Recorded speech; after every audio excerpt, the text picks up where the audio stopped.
Você já se perguntou alguma vez por que Deus sempre instruiu ao seu povo que construísse templos?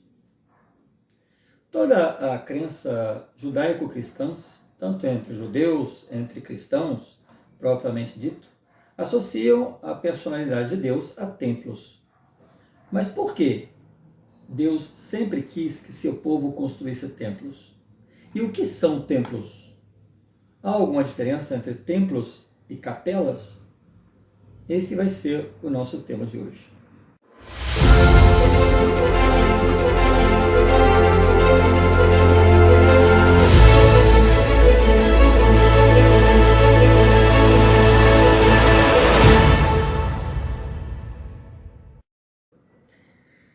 Desde Adão e Eva, quando eles queriam falar com Deus, sempre buscavam um lugar separado, reservado, faziam altares de pedras e ali se ajoelhavam e se comunicavam com Deus.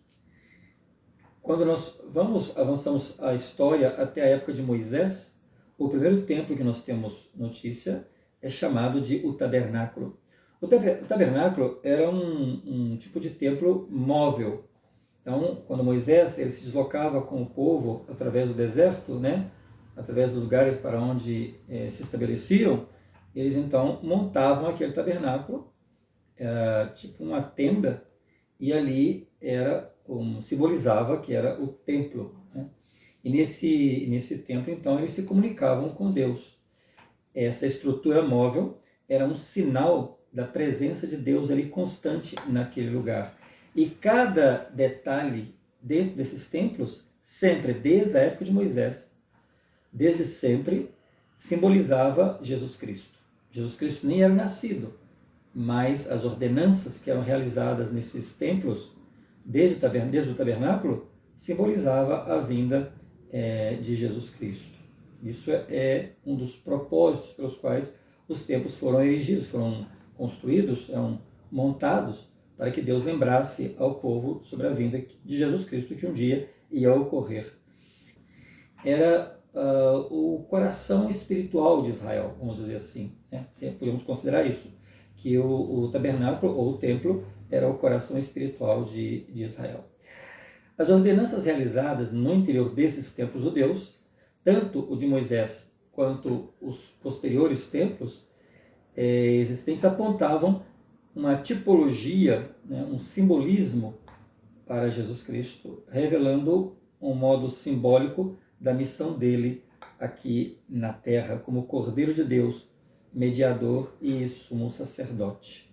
Mas logo em seguida, depois do tabernáculo, aí já começam a ser erigidos templos de pedra, aí já não são mais templos móveis. E aí nós temos o templo de Salomão, por exemplo, que já é um templo de pedra, construído naquela época.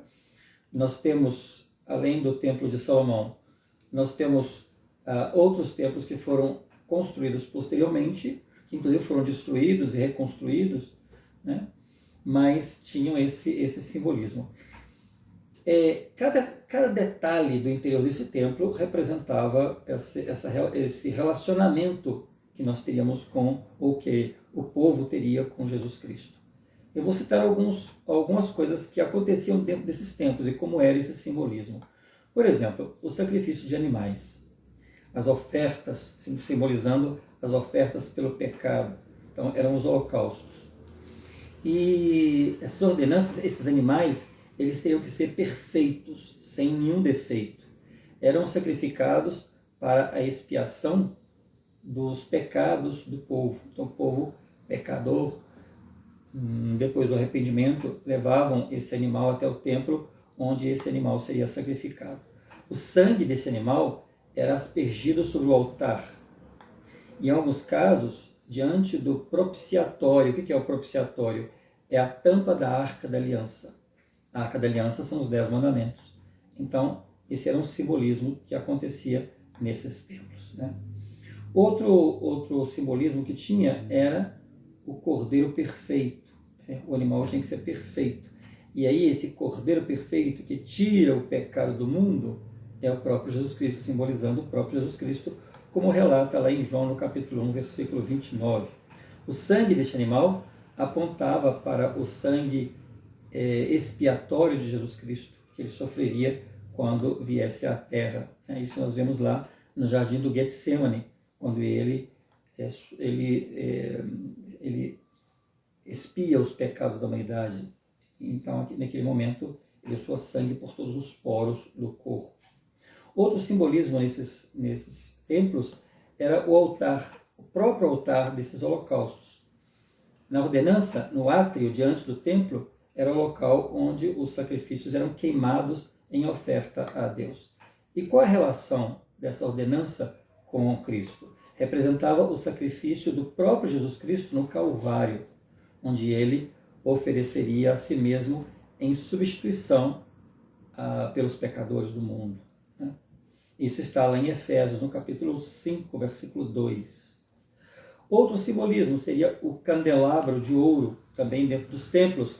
Esse candelabro de ouro, também chamado menorá, é a ordenança dentro do lugar santo, lá no templo. A luz do candelabro permanecia acesa continuamente, representando a presença de Deus permanente naquele local. E qual a relação com Cristo? Quando Jesus Cristo declara, eu sou a luz do mundo.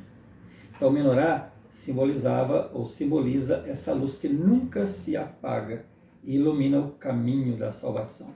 Isso nós vamos encontrar lá em João, no capítulo 8, no versículo 12.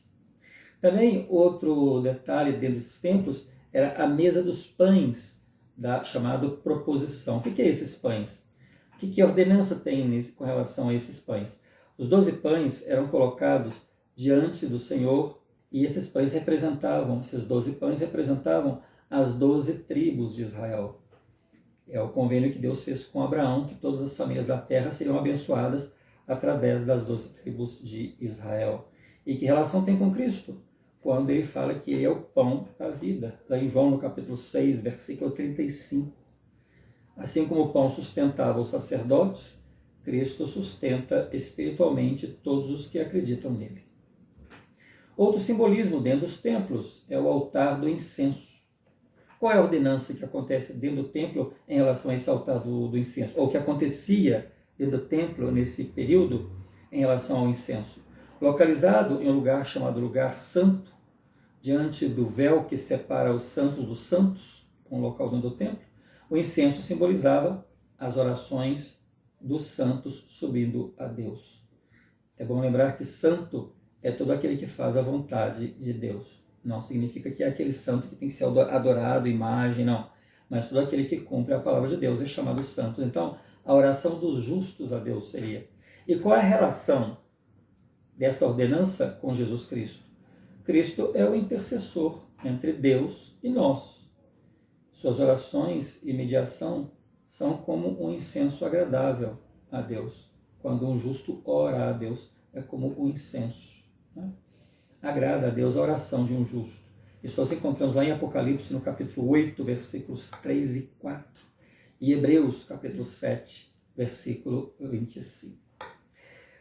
Outra parte do templo daquela época, que é muito conhecido, é o Santos dos Santos, ou propiciatório. Qual ordenança acontecia lá?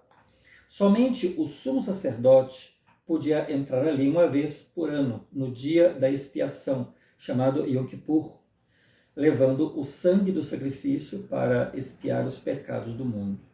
Que relação tem com Cristo? Jesus é o sumo sacerdote eterno, que entrou uma vez por todas no verdadeiro Santos dos Santos, ou seja, o reino celestial, oferecendo o seu próprio sangue para a redenção de nossos pecados. Isso nós encontramos lá em Hebreu, no capítulo 9, versículo 11 a 12, e também no capítulo 10, versículo 19 a 22. Outra parte do templo, que também era muito comum naquela época, o véu do templo. Qual é a ordenança que acontece, ou que acontecia no véu do templo? Separava o lugar santo dos santos, simbolizando a separação entre Deus e os homens, ou seja, nós, devido ao pecado. Qual a relação com Cristo? Quando Cristo morreu, o véu rasgou-se. Isso é descrito nas Escrituras. O véu rasgou-se de alto a baixo. Em Mateus, no capítulo 27, versículo 51, fala isso. Simbolizando que por meio dele, Jesus Cristo, o acesso à presença de Deus foi aberto e o homem podia ter acesso ao Pai Celestial. Lá em Hebreus, no capítulo 10, versículo 19 a 20, fala sobre isso. Outro setor dentro do templo são as lavas de purificação, ou as lavaduras de purificação. Qual é a ordenança? Os sacerdotes, eles se lavavam antes de entrar no santuário, purificando-se através de um ritual. E qual é a relação com Cristo? Que quando nós somos batizados, por quem tem autoridade do sacerdócio, nós somos purificados espiritualmente pelo sangue de Jesus Cristo. Nós somos perdoados de nossos pecados quando nós, através do batismo, aceitamos Cristo em nossas vidas como nosso Redentor. Isso está lá em Tito, no capítulo 3, versículo 5, e também em João, capítulo 13, versículo de 8 a 10. Então percebemos o propósito dos templos. E aí começamos a perceber que um templo não é uma capela. Templo é templo, capela é capela. Há que separar esses dois lugares, porque muitas pessoas falam de religião e pregam a Cristo, mas não entendem que essas coisas são importantes. Tem um momento em que muitas pessoas chamam, inclusive, capelas de templos, mas não são a mesma coisa. Capela é capela e templo é templo. E esses templos, eu vou citar 3 escrituras específicas que falam sobre eles, que está em Êxodo, no capítulo 25, versículos de 8 a 9, onde, naquele momento, o Senhor ordena a Moisés a fazer o templo. E ele diz assim: e me farão um santuário para que eu possa habitar no meio deles. Então, essa é a diferença de uma capela. O templo, teoricamente, seria o local onde Deus habita e onde ele pode ter uma comunicação mais específica, mais direta com cada um de nós. Também em Êxodo, no capítulo 40, versículos 34 a 35, ele diz assim: a glória do Senhor enche o tabernáculo, mostrando que ele aceitava aquele lugar como sua casa. Outra vez, uma referência à importância do templo, do tabernáculo. E em 2 Crônicas, no capítulo 7, versículo 1 e 2, ele diz: quando Salomão dedicou o templo, a glória do Senhor o encheu. Então, por isso é importante já, de início, entender a diferença entre um templo e uma capela. São duas coisas muito diferentes, tanto no visual, na construção, como também no que se faz dentro, né, do templo e dentro de uma capela. Mas vamos lá, vamos ver especificamente a diferença entre os dois. Em Isaías, no capítulo 2, versículo de 2 a 3, diz assim: profecia de que nos últimos dias o monte da casa do Senhor seria estabelecido e as nações subiriam para aprender seus caminhos. Começamos a entender aqui, já Isaías falando sobre a importância desses lugares sagrados, onde haveria essa comunicação com Deus. Em João, no capítulo 2, versículo 16, ele fala: Jesus chamando o templo de casa do meu Pai, mostrando que é um lugar especial e separado. Ele vai lá, tem os lugares de reuniões, pode ser até ao ar livre, mas o templo ele chama da casa do meu Pai, ou seja, a casa de Deus. Então, a importância do templo, a diferença das capelas. As capelas, por exemplo, são lugares de adoração semanal, onde as pessoas podem ir para estudar as Escrituras, para conviver em comunidade. É um lugar, um espaço aberto à visitação, todos são bem-vindos, e ali todos se reúnem. O templo não. O templo é um lugar para você ter um contato, uma aproximação específica com Deus. Não é um lugar aberto à visitação pública, exceto quando são inaugurados. Aí você tem um período antes de serem dedicados e você pode entrar. Mas depois, uma vez dedicado, dedicado aquela casa, aquele lugar ao Senhor, então ele já não tem mais aquela abertura, ele não é aberto à visitação pública. Ali é um lugar específico onde vão ser feitas algumas ordenanças, que eu vou falar mais na frente. Então, a diferença das capelas, os templos são dedicados exclusivamente ao Senhor. Só observar que sempre na frente do templo está a casa do Senhor, santidade ao Senhor. É o que está escrito na frente de cada templo. É um lugar de convênios e ordenanças eternas. Então, quando você entra dentro de um templo, você faz ordenanças eternas. Não apenas reuniões, como são feitas nas capelas. É um lugar de reverência e santidade, preparado para experiências espirituais mais profundas Isso é o templo. Então a capela, ela fortalece a nossa fé no nosso dia a dia. E o templo mostra o nosso destino eterno e conecta o céu com a terra. Mas é importante lembrar o seguinte, por que eu estou falando isso? E para quem talvez esteja ouvindo isso pela primeira vez, quando Jesus Cristo veio à terra, os judeus esperavam o Messias. Muita gente esperava que viesse um libertador para libertar Israel da opressão. Haviam estado escravos por 430 anos lá no Egito. E eles ansiavam, sempre a história entre os judeus, ansiavam esse Messias que viria e esperavam um príncipe. No entanto, Jesus nasceu lá em Belém da Galileia, filho de um carpinteiro pobre, e ele nasceu entre eles e as pessoas não o reconheceram. E muitos nem sabiam que ele tinha nascido. E hoje, será que há propósitos e há projetos e há planos e há uma preparação já acontecendo entre nós e muitos não sabem?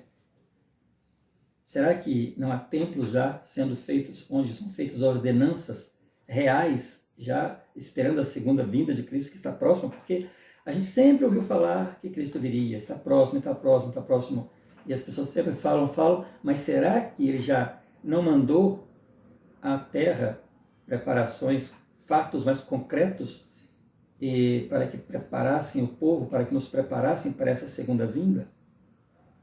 Será que está acontecendo coisas no mundo e que você desconhece, que você não tem conhecimento, ou talvez você tenha tido conhecimento, mas tem dificuldade de entender, de aceitar que está aí já acontecendo e você está com os olhos fechados para essas coisas? Vamos falar um pouquinho mais sobre isso mais na frente. Em 1820, havia um tumulto muito grande sobre religiões, porque o homem desde sempre buscava a verdade. Se a gente vê na história, né, lá do século XVIII, por exemplo, quando já o homem começa a ter essa angústia por explicações sobre a vida, e desde sempre o homem teve essa ansiedade, até um dia em que a filosofia, a ciência, começa a substituir esse relacionamento com Deus. E um grande filósofo, Friedrich Nietzsche, ele fala: Deus está morto. E a partir daí, o ser humano afasta Deus da vida e começam a adotar explicações científicas. E os ateus começam a se multiplicar pela face da terra, porque agora tudo era evidência, tudo era racional, ou a ciência explicava ou nada explicava. E até hoje as pessoas buscam Deus em todos os lugares. E a multiplicação de religiões cada dia mais vai aumentando para que as pessoas expliquem sobre a existência de Deus. E em 1820 acontece isso. Havia lá nos Estados Unidos um rapaz, e ele tinha essas perguntas. E orando, ele vê uma escritura que fala que aquele que pede a Deus com fé, ele atende. E é quando então ele resolve, um rapaz de 15 anos, chamado José, olha que coincidência, né? José. E ele vai até um bosque, ele faz uma oração e ali o Senhor se revela a ele que nenhuma daquelas igrejas era verdadeira. E aqui, a partir daquele momento, aconteceria a restauração profetizada por todos os apóstolos e profetas de antigamente. E essa profecia está nas Escrituras, está na Bíblia, que seria restaurada. O que é a restauração? É voltar exatamente tudo ao que era antes, da forma perfeita. E a restauração só vem se ela foi desestruturada antes, ela foi destruída antes. Isso aconteceu no período em que a própria Bíblia também cita a época da apostasia. O que é a apostasia? É o afastamento da verdade. E isso aconteceu também, quando matam Jesus Cristo e matam os apóstolos. E aí surgem igrejas, cada uma de acordo com o pensamento. A grande igreja da terra, do mundo cristão, que é o catolicismo, ele surge com inovações, e a partir dessa religião começam a surgir outras e outras e outras, porque vem o monge lá, o Lutero, que descontente com a Igreja Católica, começa a surgir, a partir dele começam a surgir outras denominações religiosas, e hoje nós temos aí milhões de religiões no mundo todo buscando a verdade, buscando a verdade. Mas a verdade ela veio em 1820 e ela existe aqui, está aqui entre nós. Mas as pessoas ou são cegas ou têm uma certa dificuldade para pesquisar, para entender, para orar. Eu sempre falo que religião é opção. A religião é uma opção. Assim fica mais fácil entender. Ninguém espere que Deus vai descer do céu falando: essa religião é a minha, essa é a minha religião, segue essa é a minha religião. Ele não vai fazer isso, porque do contrário não existiria a fé. Na época de Cristo, Cristo falava para as pessoas: eu sou o Cristo, e ele foi crucificado. Então, a religião foi restaurada, a igreja foi restaurada, e muitas pessoas fecham os olhos. Por isso que eu falo, religião é fé. Qual é a religião hoje que mais se assemelha àquela religião que Jesus Cristo fundou, àquela igreja que ele fundou? É só fazer a pesquisa. E essa igreja então foi restaurada na terra em 1820. Em Malaquias, no capítulo 3, no versículo 1, ele fala assim: de repente virá ao seu templo o Senhor. É uma profecia de que o templo voltaria a ser o papel central novamente. É Malaquias falando de um templo que viria. De repente virá ao seu templo. Com a morte e ressurreição de Cristo, e mais tarde com a destruição do templo de Jerusalém, no ano 70 depois de Cristo, os templos deixaram de existir. Aí começa então o que a gente chama de apostasia. Anos 70 depois de Cristo. Mesmo a Igreja Católica depois, quando ela aparece, ela não tem templos, são capelas.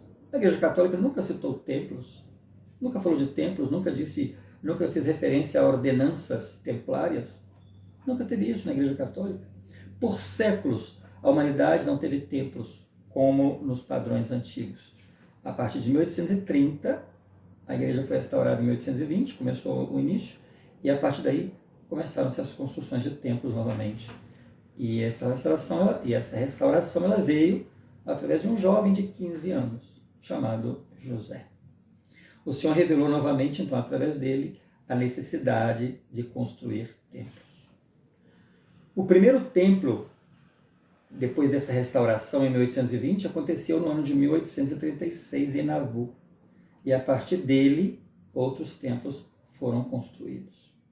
Hoje, templos são espalhados em todo o mundo, em todos os continentes. Você sabia disso? Com centenas funcionando de dia, de tarde, final de semana, todos os dias. E muitos outros continuam sendo construídos. Isso mostra que aquela promessa feita a Israel, ela continua viva. E o Senhor deseja que o seu povo esteja perto dele, com templos em toda a face da terra. E essas ordenanças dos templos hoje, como elas acontecem? Se os templos estão aí, existem tantos templos no mundo, que ordenanças acontecem dentro desses templos hoje? Em 1 Coríntios, no capítulo 15, versículo 29, as ordenanças pelos falecidos, pelos mortos, já existiam na época dos apóstolos. Há uma escritura que ele fala sobre isso, né? Que farão os que se batizam pelos mortos, se absolutamente os mortos não ressuscitam? Por que então estão se batizando pelos mortos? Então era uma ordenança que já existia naquela época dentro dos templos. Isso lá entre os apóstolos, em 1 Coríntios, capítulo 15, já fazia referência sobre ela. E nas escrituras modernas, em Doutrina e Convênios, na seção 131, versículos 1 e 3, existe uma revelação moderna, então, sobre o matrimônio eterno, o casamento eterno, que é necessário para a exaltação. Se nós queremos... Tem uma escritura que fala, né, que depois da morte ninguém se casa e ninguém é dado em casamento. Eu já estou antecipando essa escritura, porque às vezes tem pessoas que fazem referência a ela. E é verdade, depois que morre, ninguém se casa e ninguém é dado em casamento. Essas são ordenanças que são feitas aqui, em vida. A menos que a pessoa tenha falecido e não tenha conhecido o Evangelho de Jesus Cristo. Então Deus não seria injusto se não desse a essas pessoas a oportunidade. Por isso existem os templos. E lá então é possível fazer o selamento de uma pessoa já falecida, através de procuração. Então um parente vivo, ele se casa em nome daquele falecido. E o falecido pode escolher lá com Deus se ele aceita ou não aquele selamento. Então é uma ordenança sagrada e só acontece dentro dos templos. Também outra escritura que está em Doutrina e Convênios, na seção 138, o Evangelho é pregado aos mortos. E as ordenanças vicárias, ou seja, as ordenanças pelos mortos, permitem que todos tenham a oportunidade de aceitar Cristo. Eu estou falando agora, por exemplo, desses templos, dessas ordenanças, desse Evangelho. Quantas pessoas são enganadas no mundo todo? Católicos, evangélicos, espíritas, no mundo inteiro. Deus não seria justo se não desse a cada um a oportunidade de conhecer o Evangelho verdadeiro de Jesus Cristo.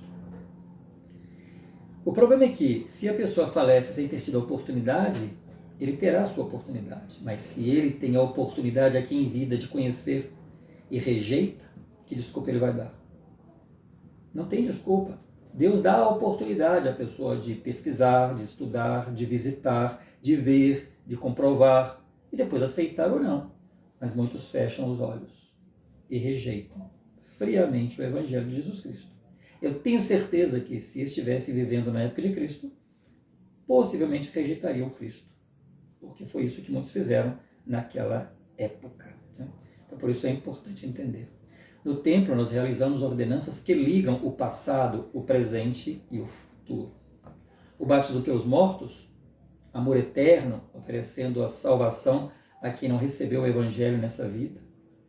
Nós temos uma ordenança que são as investiduras, onde nós recebemos instruções espirituais sobre o plano de salvação, convênios que nos preparam para voltar à presença de Deus novamente. Nós temos o selamento, onde as famílias se selam, são seladas por toda a eternidade. São casamentos que não terminam com a morte, como acontece nas igrejas de uma forma geral. Sejam felizes até que a morte os separe. E se esquecem que o próprio Cristo disse lá, o que selares na terra será selado no céu, será ligado no céu. E esse selamento acontece dentro dos templos. O significado hoje do templo é a casa do Senhor, mas você só sabe se você for lá e visitar. É um lugar de revelação pessoal, é onde você fala com Deus. É o único lugar, o lugar mais sagrado em que o Senhor se revela intimamente com você, onde você recebe paz, orientação e poder espiritual. É uma ponte entre o céu e a terra. Se as capelas nos fortalecem na caminhada diária, o templo nos aponta o destino eterno. O templo é a prova de que Deus continua desejando estar perto de seus filhos. E cada um de nós temos que nos preparar para entrar na casa do Senhor e descobrir por nós mesmos como o templo pode transformar nossa vida e nossa família. Nos dias atuais, em meio a um mundo agitado e cheio de distrações, encontramos nos templos do Senhor um porto seguro para a alma. Ali sentimos a presença de Deus de forma real e profunda. É nos templos que renovamos nossos convênios, fortalecemos nossa fé em Jesus Cristo e recordamos o propósito eterno de nossa existência. Cada vez que entramos na casa do Senhor, deixamos o mundo lá fora e nos aproximamos do céu. As paredes sagradas do templo nos convidam ao silêncio, à reverência e à comunhão com o Espírito. Ali aprendemos que somos filhos e filhas de um Pai Celestial amoroso e que há um plano divino preparado para cada um de nós. Nos templos, participamos de ordenanças que nos ligam a Deus e a nossa família por toda a eternidade. Somos lembrados de que a verdadeira felicidade não se encontra nas coisas passageiras do mundo, mas nas verdades eternas do Evangelho restaurado. É ali que sentimos paz, orientação e forças para enfrentar as provações da vida. Como povo do convênio, desejamos cuidar e apoiar os templos do Senhor, para que continue a ser faróis de luz em um mundo em busca de esperança. Devemos sempre frequentar esses lugares sagrados, pois ali somos instruídos, purificados e inspirados a servir melhor, amar mais e caminhar com Cristo. templos são o coração pulsante do Evangelho de Jesus Cristo restaurado. Lugares onde o céu e a terra se encontram, onde as famílias se tornam eternas e onde aprendemos uma vez mais que somos verdadeiramente filhos de Deus. Brevemente, nós teremos o grande templo, o primeiro templo de Deus em Belo Horizonte. Espero que vocês tenham gostado. E qualquer dúvida, pergunte, eu teria o prazer de responder. Este Evangelho já está na Terra. E esses tempos é o lugar onde nós podemos ter nossas entrevistas com o nosso Pai Celestial. Até o próximo vídeo.